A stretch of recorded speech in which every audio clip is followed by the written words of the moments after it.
Video में आज देखेंगे महाराजा प्रद्युत किशोर देव बर्मा ने पारस सिंह को दिया है रिप्लाई। और पूरा जो वीडियो है इसका वेट मैं बहुत दिनों से कर रहा था और ये मुझे वीडियो का लिंक हमारे फ्रेंड त्रिपुरा के इंद्रदेव वर्मा इन्होंने दिया था। तो थैंक यू ब्रो। मैं आपका दोस्त संजय नमस्कार स्वीकार करें। और वीडियो पे जाने से पहले अगर आपने चैनल को सब्सक्राइब नहीं किया है तो प्लीज़ चैनल को सब्सक्राइब करें, वीडियो को लाइक करें, साथ में बेल आइकन का बटन है उसको प्रेस कर लीजिए। इंस्टाग्राम का लिंक यहाँ पे और डिस्क्रिप्शन में भी है, तो इंस्टा पे भी ज़रूर फॉलो करें। इनके ओरिजिनल वीडियो का लिंक और चैनल का लिंक भी आपको डिस्क्रिप्शन बॉक्स में मिल जाएगा। तो प्लीज़ उनके चैनल को सब्सक्राइब करें, वीडियो को लाइक और शेयर भी कर दीजिए। तो पहले वीडियो देख लेते हैं, बातें बाद में कर लेंगे। Let's start.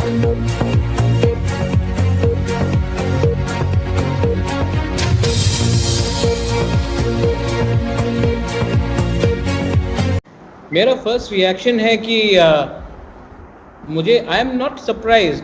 मैंने ये पहले भी सुना है। जब कोरोना हुआ था तो नॉर्थ ईस्टर्न लोगों को कहा गया था, specially in Bangalore, that north eastern लोगों के थ्रू कोरोना आ सकता है क्योंकि वो चाइनीज़ है। उसके बाद जब नीडो को पीटा गया था और नीडो तानिया जब उनका डेथ हुआ था, झगड़ा अगर आपको याद होगा शुरू हुआ था क्योंकि he look different, not because he was Nido Tania जो था, बिकॉज उनका शक्ल अलग था और उसमें नीडो ने रिएक्ट किया और उसके बाद उनको पीटा गया। और आप किसी से भी पूछ लीजिए, नॉर्थ ईस्ट के लोगों को उनका खाना अलग होता है, उनका देखना अलग होता है, so they are not considered to be part of main stream India. तो आई एम नॉट शॉक्ड। ये मैंने वीडियो देखा, वो जो लड़का है पारस, और उनका जो कमेंट्स है, it is he is not the only one. वो बेवकूफ़ था कि वो यूट्यूब में उन्होंने ये कह दिया। और निनोंग जी जो मेरे बहुत अच्छे मित्र भी हैं, उनके बारे कहा है, और क्योंकि वो यूट्यूब में आ गया, हमने रिएक्ट किया है, तो वो आज अरेस्ट हुआ है। लेकिन हम कितने लोगों को अरेस्ट करेंगे इस देश में? ये जो मानसिकता है, that thinking is there, it is there everywhere. आप कभी किसी के कास्ट को उनके कलर से आइडेंटिफाई करते हैं, कभी आप किसी के दाढ़ी को देखकर उसके मज़हब में आप कमेंट करते हैं, कभी क्योंकि ये नॉर्थ ईस्ट से है तो हमारे लुक्स को देखकर ये कर रहे हैं। ये this mindset is there across India. और I am not shocked, I am only unhappy कि हम वी ओनली रिएक्ट और 10 दिन के बाद हम भूल जाएंगे इसको, और उसके बाद फिर से 2-3 महीने बाद कोई किसी को कुछ कहेगा, हम फिर से आउटरेज होंगे, उसके बाद हम फिर से चुप हो जाएंगे। इसी के लिए मैंने कहा था, लास्ट ईयर भी मैंने कहा था, बहुत लोग ने मुझे मेरी निंदा भी की। मैंने कहा था कि आप हमारे नेशनल एंथम में नॉर्थ ईस्ट का जिक्र नहीं है। हम इंटीग्रेट कहाँ हुए 70 साल के बाद? Where is the integration? Is integration only celebrating 15th of August? Is integration only making symbolic gestures? Integration happens in the mind and in the hearts, and I don't see it happening across India. In fact, I think India is more disintegrated today than ever before. And Paras ko aap example banayenge, great. I hope he gets a good danda. But then the integration is beyond this. How many times has Baichung Bhutia been insulted despite the whole country knowing? How many times Mary Kom has been insulted despite the whole country knowing? So this is a regular phenomenon. I am not surprised. The government of India cannot do anything. Right. मैंने सुना है कि हमारे सब MLAs और मंत्री जी बोल रहे हैं कि हम हिंदुस्तानी हैं, भारत माता की जय। अफ्रीकन्स को अमेरिका में आज अधिकार मिला है क्योंकि उन्होंने अपना they kept their own identity. वो वाइट बनने की कोशिश उन्होंने नहीं किया, वो अफ्रीकन अमेरिकन ही रहे। आज अगर हमको अपना एक अस्तित्व हिंदुस्तान में बनाना है तो stop trying to be more like North India and try to be more like who we already are. First of all, keep our identity intact. Feel proud about being a Nishi, about Galo, about Khasi, Garo, Jaintia, Assamese, Naga, Meitei. First, feel proud about who we are. Let's not try to be what we are not. So let's not try to be something which we are not. Second चीज, आपने कहा of course we should all unite across all political lines on this issue, but this is not a political issue. This is a social and cultural issue. Today we should all get together and actually say where is the Northeast in the national anthem? Where is, should we have a separate time zone? Why can't we speak on issues where we stand out from the rest of the country? हम बोल रहे हैं कि national मार्गदर्शन कराओ, exchange करो. अरे पंजाब का लड़का बैंगलोर नहीं जाता है, पंजाब का लड़का दार्जिलिंग तक नहीं पहुंचता है, अरुणाचल और त्रिपुरा क्यों आएगा? पहले इनका मानसिकता आप चेंज कीजिए. ये लोग एजुकेटेड लड़के लोग हैं, इनका माइंडसेट ही है पहले से कि जो भी नॉर्थ ईस्ट से है वो एक्चुअली मेनलैंड का नहीं है. इसी के लिए आप हिंदुस्तान का सबसे बड़ा कल्चरल एक्सचेंज देख लीजिए, बॉलीवुड. अगर मैरी कॉम को एक पिक्चर में लाना है तो आपको प्रियंका चोपड़ा लाना पड़ता है, because the Indian mindset largely still has not accepted a north eastern face to be a part of the mainstream. This will not happen with Chief Ministers Forum, MPs Forum. This will happen if we are aggressive and we hold on to our point of view and we make them realize that despite being different, we are part of India. No, I think we are just overreaching. Chinese kills 20 of our soldiers and we go and ban a video game. I think for a superpower, this is not an appropriate response. I think there are a lot of things that I don't want to mix this issue up with today. The fact is that India will not break up because Pakistan will send its mujahideens. India will not break up because China will attack Leh, Ladakh or parts of Arunachal. India's biggest weakening part is the mentality that we do not accept people of certain religion, we do not accept people of certain color, and we do not accept people of certain looks. Now, all this is fine. I loved what the Honorable Chief Minister said, Deputy Chief Minister said, that MPs Forum, we should all get together, so on and so forth. I don't think that anything will come out of it. After 10 days, we will all go back to our comfortable lives, and this will again happen, and then we will react again. The fact is that the Uniform Civil Code, which the central government proposes, where we should have one language, one culture, one India, itself goes against the distinct way of life of our people in the Northeast. So I don't think that we can convince the establishment of diversity when the Uniform Civil Code itself goes against it. And finally, my only last few words is, why are we trying to be when people on the other side are not even accepting us for who we are? Let us be who we are. Let us be proud of who we are. If today a dish from North India is considered Indian food, so should some Naga food be also considered. If a mekla is Indian, then so is sari. Why should only one recipe this? And that YouTuber, that boy, he is a symptom. He is a symptom. But the problem is much bigger. You can create many base barua committees. You can create committees to investigate. Problem is much bigger. Problem is when someone says that if you have soybeans, let's ban soybean sauce because China has attacked us. Let's ban PUBG. Do you think China even worries about what we're doing? India all right. With people like this. Absolutely. External acceleration.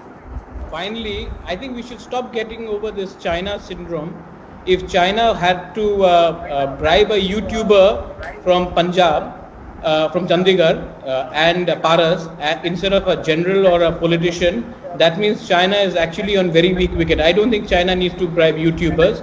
They can do a lot more things to hurt India. So let's stop blaming China. Second thing, the most important thing, if the politicians of Northeast need to get together and send a single voice to the Northeast, to Delhi, then in the parliament, they should all get together, and if the political parties are not agreeing, then send a private members bill and say that there should be a law against racism in this country. This law shall be applicable to all people from the Northeast, outside. There should be a law against racism, and if the political parties do not agree, then a private members bill could be moved. I think that would be far better than us blaming neighboring countries for our own problem. The problem is within India. तो friends, ये था video. जिस तरीके से महाराजा Pradyut sir ने बात की है इस टॉपिक पे, और उन्होंने फैक्ट पे बात की है कि हम जिन चीज़ों को लेके चल रहे हैं, एक्चुअली उसका सॉल्यूशन हम कुछ दिन ही अपनी वॉइस रेस करते हैं, कुछ दिन ही अपनी आवाज़ उठाते और फिर चुप हो जाते, फिर कुछ होता है फिर आवाज़ उठाते। ऐसा नहीं है, जैसे उन्होंने लास्ट में बात की वो बहुत ज़्यादा ज़रूरी है। मैं भी हमेशा पिछले अभी 3 ये चौथा वीडियो है इस टॉपिक पे मेरा, और पारस पे सेकंड वीडियो, क्योंकि हमें लॉ लाना पड़ेगा इस चीज़ के लिए। और मुझे लगता है कि ये सही वक्त है। अगर हम अभी भी चुप बैठे तो ये होता रहेगा और हम चुप बैठे रहेंगे। और इसके लिए मैं पिछले कई वीडियोस में भी कह रहा हूँ, हम लोग वही सोचते हैं कि चलो बोल दिया, जाने दो, छोड़ो, मुझे मेरी ड्यूटी करनी है, मुझे मेरा काम देखना है, मैं कहाँ इनके पीछे पड़ूँ। पर आप अगर चुप बैठते इस टॉपिक पे, आपके साथ कुछ रेसिज्म होता है फिर भी आप चुप बैठते, तो ये बात सही नहीं है। एक के साथ होता है, आप चुप बैठते इसलिए वो दूसरे के साथ करते। मैं पिछली बार भी कहा था कि आप चुप ना बैठे, जहाँ पे भी आपके साथ ये होता है आप वहाँ जाके पुलिस केस कर दीजिए। जब सब लोग, अब ये लड़के के खिलाफ़ जिस तरीके से सारे लोग इकट्ठा हो गए, ना सिर्फ नॉर्थ ईस्ट में पर पूरे इंडिया में लोग इकट्ठा हो गए, सब ने बात की एमएलए साहब के हक़ में, पर इसका सोल्यूशन ये नहीं है। इसका सोल्यूशन है बिल लाना पार्लियामेंट से रेसिज्म के ख़िलाफ़। और जिन जिन लोगों के साथ ये रेसिज्म होता है, चाहे नॉर्थ ईस्ट के हो या फिर अदर किसी रीज़न के लोग हो, उनके साथ होता है, उनको उसमें प्रोटेक्शन दिया जाए। दूसरी बात करूँगा, जैसे प्रद्युत सर ने की कि सब जितनी भी पॉलिटिकल पार्टीज़ है वहाँ की, नॉर्थ ईस्ट की, चाहे नागालैंड की हो, मेघालय की हो या फिर त्रिपुरा की हो, अरुणाचल प्रदेश की हो, ये इस टॉपिक पे सबको एक होना पड़ेगा। और जब तक सब लोग एक नहीं होते तब तक इस चीज़ का सोल्यूशन नहीं निकलेगा। अगर आप सब लोग एक होते हैं, चाहे कांग्रेस हो, बीजेपी हो या त्रिपुरा पार्टी हो, अदर जितने भी रीजनल पार्टीज़ है, सब लोगों को इकट्ठा आना पड़ेगा। आपने जो भी उनके मतभेद है, उनके जो पॉलिटिकल इश्यूज़ हो गए, उसको इस टॉपिक के लिए थोड़ा देर साइड में रख के वो आगे आ जाएंगे, तो इसका सोल्यूशन निकल सकता है। और एक स्ट्रिक्ट बिल पार्लियामेंट से पास कराने के लिए सेंट्रल गवर्नमेंट पे प्रेशर ला सकते हैं। और ना सिर्फ प्रेशर की ज़रूरत है, मुझे लगता है कि इसका अपोज कोई भी नहीं करेगा पार्लियामेंट में जब बिल आएगा, क्योंकि कोई भी नहीं चाहता कि अपने लोगों को इस तरीके से रेसिज्म का शिकार बनाए। जो मैंने पिछले वीडियो में वर्ड यूज़ किए, सेम वही वर्ड बुबागरा ने यूज़ किए पारस सिंह के लिए। और जब सब लोग इकट्ठा होते हैं, जब सब लोगों की आवाज़ एक हो जाती है, तो उसका इफ़ेक्ट होता है। आपने ये चीज़ें महसूस भी की होगी। तो जब भी कोई ऐसी बात होती है, मैं हाथ जोड़ के रिक्वेस्ट करता हूँ सबको कि आप अपनी आवाज़ उठाइए। अपनी आवाज़ उठाएंगे तो ये बात अब पूरे इंडिया में हो चुकी है कि ऐसा होगा, आप कुछ गलत करेंगे, आप रेसिज्म करेंगे तो आपके खिलाफ़ कार्रवाई हो सकती है। और यहाँ पे जैसे मैंने कहा था, अभी तक पारस को अरेस्ट करके पुलिस कस्टडी में दे दिया गया है और अरुणाचल पुलिस के ही कस्टडी में है पारस। और सब लोग उम्मीद कर रहे हैं कि उसको पनिशमेंट मिले और उसको सज़ा भी हो। बुबागरा ने जो तीसरी बात की वो भी मुझे बहुत पसंद आई कि अपनी आइडेंटिटी को प्राउड करना भी बहुत ज़रूरी है। आप नागा हो या फिर मणिपुरी हो, त्रिपुरी, या आप अरुणाचल प्रदेश, खासी, गारो, आपकी जो भी आइडेंटिटी है उसको भी प्राउड करना, उसको भी सामने लेके आना बहुत ज़्यादा ज़रूरी है, क्योंकि सारे देश को अपनी आइडेंटिटी शो कराना भी बहुत ज़रूरी है। उन्होंने जिस तरीके से कहा, मेरे कॉम का भी एग्ज़ाम्पल दिया, बाईचुंग भूतिया का भी एग्ज़ाम्पल दिया, उनको भी इन चीज़ों का शिकार होना पड़ा है, क्योंकि उसका कारण है कि हम अभी तक अपनी आवाज़ नहीं उठा रहे। हम जब अपनी आवाज़ उठाएंगे तब सब लोगों को ये बातें पता चलेगी कि हम ऐसा कुछ गलत करेंगे तो उसका परिणाम भी ठीक नहीं होगा, उसकी सज़ा भी भुगतनी पड़ेगी। ये थोड़े माइंडसेट के लोग हैं इस देश में, पर कहते हैं ना कि तालाब में एक मछली भी पानी गंदा करने के लिए काफ़ी होती है। कुछ ऐसे माइंडसेट के लोग हैं जो बहुत थोड़े हैं पर पूरा जो माहौल है उसको ख़राब करके रख देते हैं। पर इसका सॉल्यूशन मैंने कहा कि जैसे आपके साथ कुछ भी रेसिज्म होता है, आप उस वक्त चुप ना बैठे, आप पुलिस की हेल्प ले सकते हैं। हमारे जितने यंग जनरेशन के बॉयज़ गर्ल्स हैं नॉर्थ ईस्ट के, उनको सोशल मीडिया पे हो या फिर आप यूट्यूब जैसे यूज़ करते, फेसबुक यूज़ करते, आप ट्विटर भी यूज़ करें, जितने या बड़े बड़े इश्यूज़ होते उस पे भी आप पार्टिसिपेट करें, डिबेट में पार्टिसिपेट करें, स्टार्ट कर दीजिए। जैसे भारत पाकिस्तान का टॉपिक हो, भारत चाइना का टॉपिक हो, या फिर कोई भी जैसे बड़ा इशू होता है उस पर पार्टिसिपेट, डिबेट करिए। तब जाके जब आप डिबेट करना स्टार्ट करेंगे, आप बड़े बड़े इश्यूज़ में पार्टिसिपेट करना स्टार्ट कर देंगे, तब सब लोगों को शो होता है। आप देखे होंगे इतना सा JNU है, कितने स्टूडेंट होंगे सारे वहाँ पे, 4 से 5 हज़ार होंगे, पर उनकी आवाज़ पूरी दुनिया में पहुँचती है क्योंकि वो डिबेट में आते हैं। सोशल मीडिया पे उनका इफ़ेक्ट बहुत ही ज़्यादा पावरफुल दिखता है क्योंकि यूनिटी से काम करते हैं वो लोग, चाहे थोड़े ही है पर उनकी यूनिटी और उनका पावर बहुत हाई दिखता है, इसलिए मीडिया कवरेज मिलता है। तो मैं सब मेरे जितने नॉर्थ ईस्ट के फ्रेंड्स हैं, मेरे भाई बहन, सब लोगों से ये बात कहूँगा कि आप कोई भी बड़ा टॉपिक हो उसमें आप डिबेट करिए, उसमें आप पार्टिसिपेट हो जाइए। तो सब लोगों की नज़र उन चीज़ों पे पड़ती है, चाहे मीडिया हो, सब कुछ सब लोगों के सामने आ जाता है। जब आप डिबेट में आ जाएंगे तब सब लोगों को आपकी आइडेंटिटी, आपका कल्चर, आपकी लैंग्वेज और आपका स्टेट सब कुछ दिखना स्टार्ट हो जाएगा और अपने आप ही वो शो ऑफ होना स्टार्ट हो जाता है। तो मुझे ये बहुत दिनों से लग रहा था कि मैं इस टॉपिक पे बात करूं, और चाहे बॉलीवुड की हम बात करते हैं तो बॉलीवुड की बात ना करें तो ही बेटर है। मैं बहुत दिनों पहले एक बात कही थी कि मैं किसी हिंदी सॉन्ग पे रिएक्शन दे रहा था, पर वो कवर सॉन्ग था, आई थिंक बिवा जमातिया का था। तो मैं ये बोला था वहाँ पे कि मैं बॉलीवुड के सॉन्ग पे रिएक्शन नहीं देता। तो मुझे बहुत सारे लोगों ने मैसेज में पूछा कि आप ऐसा क्यों बोले, वहाँ पे नेपोटिज़म है इसलिए नहीं देता। मैं खुद मुंबई में रहता हूँ और बॉलीवुड मुंबई में ही है, फिर भी मैं सिर्फ नॉर्थ ईस्ट के वीडियोस पे रिएक्शन देता हूँ या फिर अदर रिएक्शन वीडियो पे भी देता हूँ, पर बॉलीवुड के नहीं देता।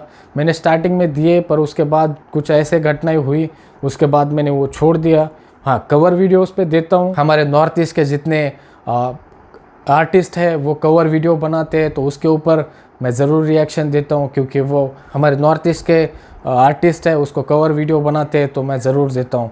पर मुझे कई शौक़ नहीं है कि बॉलीवुड का, मैं बॉलीवुड के ऊपर भी मैंने कई बार कहा है कि कम से कम 4 से 5 करोड़ की हमारी पॉपुलेशन है नॉर्थ ईस्ट की। आप कोई मणिपुरी मूवी बनाते हैं या फिर आप गारो खासी मूवी बनाइए, उसको डब करिए अरुणाचल की एक लैंग्वेज में जो सब बोल सके, या फिर हिंदी में, अरुणाचल में ज़्यादा बोलते हो तो हिंदी में कर दीजिए, आप पोक ब्रोक में कर दीजिए, खासी गारो लैंग्वेज में कर दीजिए या नागाना लैंग्वेज में, 4-5 लैंग्वेज में उस मूवी को डब करिए, क्यों नहीं चलेगी। वैसे साउथ की इंडस्ट्री वैसे ही चलती है, उनकी एक मूवी 4 से 5 लैंग्वेज में डब करते हैं और वो 4-5 जो साउथ के स्टेट है वो सारे स्टेट में वो मूवी चलती है। तो वैसी फिल्म इंडस्ट्री हम नॉर्थ ईस्ट में भी बना सकते हैं। ऐसा नहीं है कि बॉलीवुड के ऊपर डिपेंड होने की ज़रूरत है। बोबागरा वही कह रहे हैं कि हमको किसी के ऊपर डिपेंड रहने की और किसी की आवाज़ हमारे साथ उठाए इसकी ज़रूरत नहीं पड़नी चाहिए। हमारी आवाज़ हमको खुद उठानी पड़ेगी, और उनकी ये बात मुझे बहुत पसंद आई।